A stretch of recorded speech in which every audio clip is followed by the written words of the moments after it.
Kyle, what do you like for tomorrow? What are your projections have you at? What are your plays for Friday in the association? Yeah, so I'm looking at this Cleveland game. I'm going to project all of these guys to play here. I think it's kind of back against the wall. Darius Garland's been sort of a weird situation. He sounded like he was going to play in game one, ended up not going through warmups after they said he would go through warmups. So I think he's probably the closest to being fully healthy. I think DeAndre Hunter is probably the one I'm most skeptical about with the dislocated thumb. Yep. But the way I'm viewing it is if these guys are playing, they're going to be playing fully, at least Garland. I know it's a toe injury, but I'm taking a lot of his overs here. I like his assist number the most. Currently seeing it at 5.5. Again, expecting him to play close to full, but again, I'm even tempering projections a bit. I have him at 34 minutes, which I would say is a high minute projection considering a guy's been out for a couple games. But considering this is a game where they're down 2-0, it's basically a must-win game. This would be a spot where I would typically be projecting Garland for 38 to 40 minutes. So in that scenario, I have him at 7.8 assists. So taking the over there on 5.5. I also like his combination numbers as well. If you wanted to add his points prop in, but I do prefer just the assist number the most. Also like Isaiah Hartenstein. We were on Buckets Live last night, and I was doing a little bit of a victory lap, not going to lie, on this Hartenstein bet, 8.5 rebounds. He was at 8 at the half. Oh, no. Didn't get another one. Oh, are you kidding me? Oh, that's brutal. Yeah, so that was and the game went pretty sideways, obviously, but he still played like 6 or 7 minutes in the third quarter and never got another rebound. It didn't even look like he was close. I think Chet had like 4 rebounds in the third, so that one was brutal. But I like the over once again here on Hartenstein, 8.5 rebounds. Also taking the over on Aaron Nesmith, over 4.5 rebounds. Played 33 minutes last game. Expect him to play mid to low 30s minutes again. And then 2 more plays. Nikola Jokic, over 37.5 points and assists. And then Jalen Williams, over 32.5 points, rebounds, and assists. I think this is a spot where both these teams are playing big minutes on their guys. So I think we could see 38, 39 minutes for Jalen Williams and 42 minutes for Jokic. So that's why they're popping in terms of the overs there for those guys. Warriors are at 92. I know. You got to do some dribbling out, right? I'm like, bro. Let's go. Just run the clock out. I'm like, bro, we're right there. Okay, offensive rebound. I might be on Hartenstein points and rebounds. He's gonna get that floater look a lot because of how Denver plays the pick and roll defense. Unless Denver throws something completely different at Shea or they execute a lot better, I think they're very likely to get the why are you running? What you doing? There we go. Okay. The floater from Hartenstein is very likely, I think, to get home. So I think it looks ugly when he shoots it, but it goes in. He goes in, man. He's really reliable on that shot. I'm with you I'll be on Nesmith points because Aaron's just like he's a gap in the coverage. I don't know what I'm going to do with Nembhard. They ran a ton of Nembhard pick and rolls in this game, in game 2. Like he had more pick and rolls than Halliburton, according to Synergy Sports, which was really interesting. And they use Hallie a lot more off ball, and I don't know if that's the wrist or not. The Hunter Garland and Mobley are all questionable on the official injury report for game 3. I would be very cautious with props on the Cavs side, is what I would say. We're gonna get the under, Matt. We got it. They ran it out 93. Let's go. Whew. Okay. I didn't go over 1, baby. That's a win for me. 2 Nasri points away from going 3-0. I cannot believe that Nas wound up with 11 points. I cannot believe that. That is I got 4 straight winning days now. Let's go. Nice. Let's go, Brian. Excellent. To the Nesmith point, actually, we did talk about this on the other episode that is out now. But I do think it's the wrist thing because I mean not Nesmith, Nembhard. Because I'm on Nembhard points plus assists for that game, which is at 18.5. He only has 1 under in the playoffs which was against Milwaukee in game 3. That was the game that Milwaukee won. And coincidentally, every time that he goes over on this, Indiana wins. But that's not even why that's the play for me. It's just he's in the 20s every single game, other than that one game. Like Nemhard is legit, and I feel like the odds makers haven't really caught up to it, or they're just expecting more Tyrese Halliburton on the ball usage wise or whatever. But Nemhard had a way higher usage last game. I don't know if that's going to continue, but the points plus assists, like that's just been one of my favorite looks in the playoffs. Like there are other plays obviously that are worth talking about, but that's one of the ones that I've caught on to, because it's like they're not even putting it at a 20, so I'm hitting that one until he just flops. What are your thoughts on that and how those projections come out so low on Nemhard? Yeah, I like that one. For me, the big difference is I think just catching up to the minutes for Nemhard. I think in the first series he wasn't really playing big minutes. I know he played 37 in Game 7 of that Bucks series, but first 2 games of this series, 36 and 37 minutes. So that's going to be a huge uptick. I took his over on assists last game, and it was like 4.5, which I thought was a laughable number. It closed at like minus 170, and obviously had 13 assists. So yeah, I like that number quite a bit. I project him for over 6.5 assists and just shy of 12 points here. So yeah. Okay. Free Sauce wants Jared Allen under 12.5 rebounds and assists at plus 100 at MGM, and Evan Mobley over 1.5 threes plus 155 at Caesars. Brandon's on Jared Allen's under also. Yeah, he's on Jared Allen's under. I'm actually, so here's a big reason why the numbers are actually their numbers do not point to them being better necessarily with or without. But one thing that is kind of evident is they struggle a lot with Allen in particular lineup combinations because of what they're running. Honestly, for me, the biggest thing is, and I don't know really how to bet this. Are there props out on Merrill for that game, Kyle? Yeah. Which one are you looking at? Anything. Okay. Probably points and threes, right? Points probably is the best way for me to go about it. Mm-hmm. Points, I'm seeing 6.5 at MGM, and I'm gonna be on the Sam Merrill under. So Atkinson started him in game 1 and immediately realized in game 2 that was not viable and went back to Wade. He can't be on the court. He was their biggest problem defensively in these 2 games. It is a nightmare. They hunted him religiously. Like one of the reasons why Nemhard got as many minutes, I actually don't know if it's the wrist, Brian. I really do think it's that they put Merrill on Nemhard. When they switched Merrill off of him onto Halliburton went at him. Like it's just literally whoever Sam Merrill is on, they are attacking.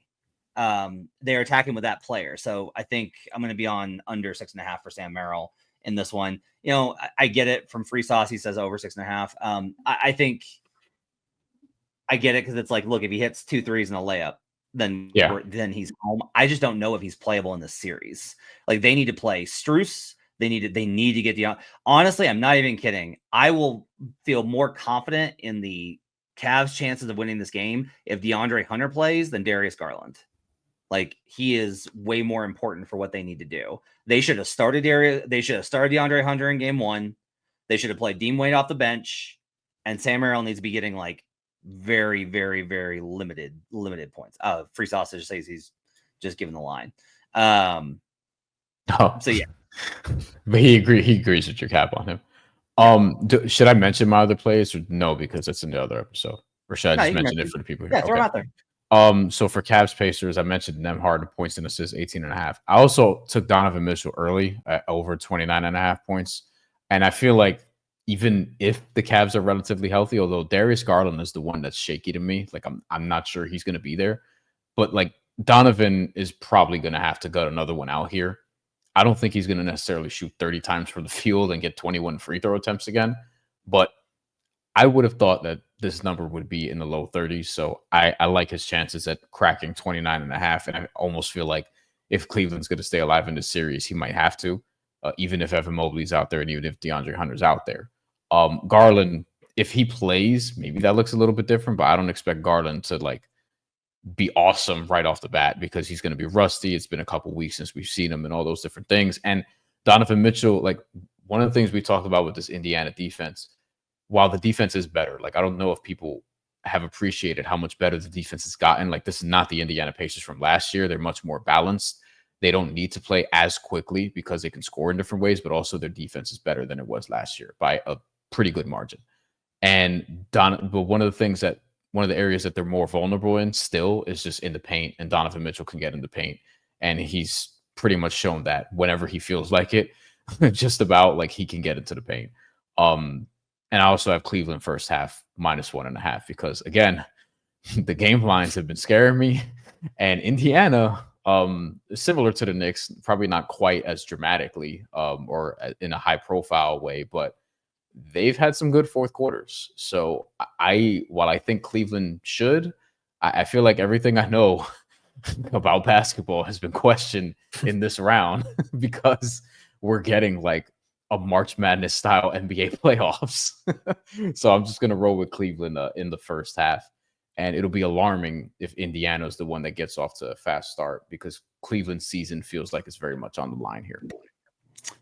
This number right now, Timberwolves Warriors, by the way, is now at -260 Wolves, and that's where I've got it exactly after they won game 2. So that's after a downgrade to the Warriors without Steph Curry. If Curry comes back for game 6, it'll probably swing back to where there's value on the Dubs. But with that unknown variable right now, I've got without Curry, I've got this market rated correctly. Wolves are -5 for game 3, by the way. Just and yeah, Antonio says, does anybody like the Cavs to win the series at 162? Cavs outplayed them in both games and obviously still lost. Kyle, you have any thoughts on if the Cavaliers could actually get back in the series? They did have leads in both of these games. Yeah.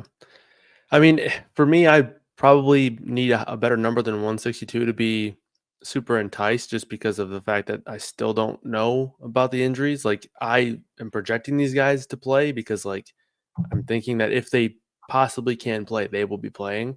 But there's still a lot of question marks there. So I would think that 162 is probably not a juicy enough number for me to be overly enticed, but I definitely think that they still have a chance to come back here. Obviously, they're going to need at least a couple of these guys to get healthy. But I was going to ask you, Matt, what would your number be in this game? Full strength, Cavs versus Pacers. What would you have the spread at? With a full strength squad. So this is what's kind of interesting is that's why I'm waiting on the injury report. I have to know before I bet into this one. I have it. I make this game. So I bet Indiana actually. I bet Indiana on the money line, anticipating some level of bad news for Cleveland. It sounds like most people think that there's going to be good news for Cleveland. We'll see what happens with the injuries, but I bet Pacers on the money line for this game. And I'm okay with that. I might come back on Cavs. One thing I will tell you, if everybody plays, if this is full strength, I'm going to be on overtime. Because I make this game. Yep, that's right. I make this game Pacers -0.1 points.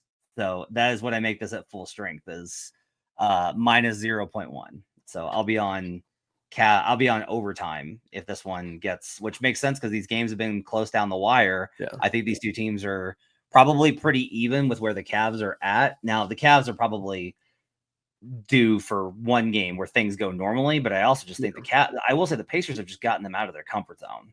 Like they've just done a really good job of getting downhill and attacking them. And the Cavs have just quite honestly not been engaged enough in terms of locking in possession by possession. They look like, I hate this and I don't enjoy this because I like the Cavs so much. And like, I like Kenny Atkinson and I love Donovan Mitchell and like Evan Mobley. Like I love this team. They look like a team that's like, why are you playing so hard? Why are we not playing like we do in the regular season? And they're confused because the Pacers are like, we're coming for your neck every single possession. Oh, you scored? We're right back at you. Oh, that's cool. You got a big dunk and are celebrating with the crowd. Yeah, we're already at the basket scoring again. Like every single time. They're just constantly back at you. And that plus Halliburton really controlling the game has been really impressive to me. They also, like Carlisle's doing some really great stuff in this series. They started the game by running an inverted pick and roll with Pascal Siakam and Tyrese Halliburton. Like they just have run a bunch of weird. Now it also just took Tyrese Halliburton going and getting his rebound and then off of a free throw and then just going to work. Like that's in the end of it. But I'm pretty impressed with the Pacers enough for me to be able to grab them as at this move at 2.5. And so at that point, I'm like, no, I don't think that's accurate. I will say that the number move to me indicates confidence that these guys are going to play. I'm not saying that it's misplaced. I don't have a read on it. I will just say that like I am not confident in the market's projection of these injury situations. Antonio said, I listened to Kenny Atkinson's interview today, and he said Garland is only doing conditioning things on the side, no basketball activities. Like, I think Mobley might be the first one back. I don't think DeAndre Hunter plays. I don't think Darius Garland plays. I think Evan Mobley might, because it's an ankle. You can tape it and give him things, and he can play through it. It's a lot harder to play with a dislocated thumb on your right hand. Yeah, this is a great look from Free Sauce. Naismith has hit over 1.5 threes last 3 games. Yeah, like all of the Naismith stuff, I think is good. Rebounds, overs, points and rebounds, points, threes. The Aaron Naismith series, I think, as well. I didn't get to give my thoughts today on buckets. I did listen to the show because I wanted to hear Brandon triple down on Knicks Celtics, but if you listen to the preview show, you have to laugh because I told Brandon, I was like, I don't know what to do because like, I don't think they can win like more than a game in the series. The matchup is so bad, blah, blah, blah, blah, blah, blah. And I kept being like, but my numbers really like the Knicks. Like they scream that this is good value. And I just didn't bet the Knicks at all. I only have Celtic stuff. And it's just like, are you kidding me? And it did take not miracles, but very extreme circumstances for this to be 2-0. But it is very frustrating to open up my numbers every day and be like, you bet this, right? You bet, right? Like, surely you bet this number when they were a big dog. I do have the most likely outcome right now at Knicks. Actually, no, I'll take that back. I have the most likely outcome right now as Celtics in 7. That's my most likely outcome right now. But even though your model likes the Knicks. Right, correct. Okay. The second most likely outcome is Knicks in 6, which I think is probably pretty valuable. Which makes a lot of sense to me. I think that like it would be very weird if the Knicks were to just get booted after going up 2-0. Would be, I guess, that's shocking, but that to me seems unlikely. I've only got Knicks 4-2. I've got that in the market. It's only plus 290, and I make it 638. So nothing for me on that one. I do make the Knicks now minus 159, a 61% favorite to win that series. And the bigger takeaway, though, and I logged this in the Action Network app, which you should download. You got all sorts of cool stuff in there. Tyrese Halliburton's plus 500 Eastern Conference Finals MVP. And I love the Pacers if they face the Knicks. I do too. Now I like the Celtics if they face the Knicks, but at least my numbers back up this one. So I bet Halliburton. I bet the other night at 800. I've logged in the app at 5-1 because I didn't want to put in a stale number. And then I also bet Shai Gilgeous-Alexander and Hallie on a parlay because I still kind of think that I did title tiers on Real GM Radio with Wes Goldberg. And it was really tough trying to think of like who's the team that's in the top tier for title contention right now at this exact moment in time. And I was like, it's OKC, even though it's 1-1. Like it just has to be still OKC. But it's close. I think the Wolves are live. It's gonna be really interesting. It's gonna be a fascinating run. This playoffs have been amazing, and we'll see more. Tomorrow, you'll have buckets in the afternoon. We will likely not know about Cavs Pacers, and that game isn't on docket because we'll do the Saturday games. But if there is information, we'll have stuff in the Action Network app, etc. So be on the lookout for that. You can follow Kyle on Twitter at KMurr, MURRDFS. He's over at Roto Grinder. Check out his projections daily. The crew does great there. They've been killing it. Bryan Fonseca on a hot streak, 4 days in a row now. Good job by Bryan. Way to go, buddy. At Bryan Fonseca MY, and he's on YouTube at Bryan Fonseca. He does shows about boxing, combat sports, and the NBA. He's also on the watch-alongs at the New York Post for the Knicks games. So as he watches the series and continues to just be confused by it. We have Joe DeLera Saturday. Oh, look at for Game 3. look at you. Joe Lalera will be in studio with Dexter and I, so that'll be fun. And Joe will be bringing prop plays, I'm sure. All right. Thanks for joining us, everybody. We'll see you guys again next time. Until then, let's get buckets.